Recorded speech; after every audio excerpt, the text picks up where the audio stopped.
یہودیوں کا طریقہ ہے میرے دوستو، عیسائیوں کا طریقہ ہے، کپڑے آج پہننا تھا پہن لیا، اگر نئے سال کی وجہ سے اگر کوئی آدمی کپڑے پہنتا ہے تو اس کا کفن تنگ ہو جائے گا، کل اگر کوئی آدمی نئے سال کی وجہ سے اچھا کھانا پکا کر کھاتا ہے تو ایک ایک دانہ اس کے لیے لعنت بھیجے گا، اگر کوئی آدمی کل نئے سال کی وجہ سے آزاد زندگی گزارتا ہے تو اس کی آزادی اس کے لیے لعنت کرے گی۔ اپنے بچوں کو اسکول کو چھٹی ہے تو اپنے بچوں کو اپنے گھر کے اندر کنٹرول کر کے رکھو، اپنے فون کو ہاف کر کے رکھو، اگر کسی کا میسج آ جائے تو فوراً ڈیلیٹ کرو، میسج بھیجنے والے کے لیے یا تو ہدایت کی دعا کرو یا تو اسے بد دعا کر دو کہ اللہ اسے غارت کرے جس نے ایمان کو مٹانے کے لیے ہیپی نیو ایئر کیا۔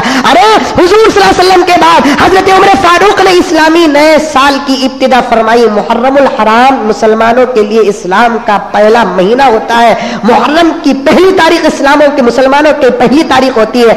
صحابہ کے زمانے میں، تابعین کے زمانے میں، تبع تابعین کے زمانے میں 100 سال سے محرم کی پہلی تاریخ آتی تھی، لیکن کسی صحابی نے کسی صحابی کو نئے سال کی مبارکباد اسلامی مہینے کی نہیں دی ہے تو مسلمان کو کہا اس بات کی اجازت ملے گی کہ عیسائیوں کی پہلی تاریخ کو مبارکباد پیش کرے؟ نہیں، جائز نہیں ہے۔ اس بات کو پھیلاؤ، اپنے میسج کو ایسے پہنچاؤ کہ جنوری کی پہلی تاریخ کو ہیپی نیو ایئر کا جملہ ہو سکتا ہے کہ تمہارے لا الہ الا اللہ کو مٹا سکتا ہے۔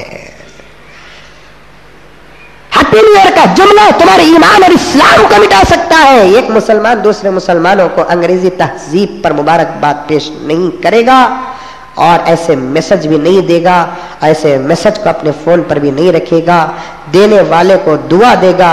اور یہ ہمارا طریقہ نہیں ہے کہ آج نئے کپڑے پہننا، آج اچھا کھانا، آج مبارکباد پیش کرنا، یہ ہمارا ہرگز طریقہ نہیں ہے میرے دوستو۔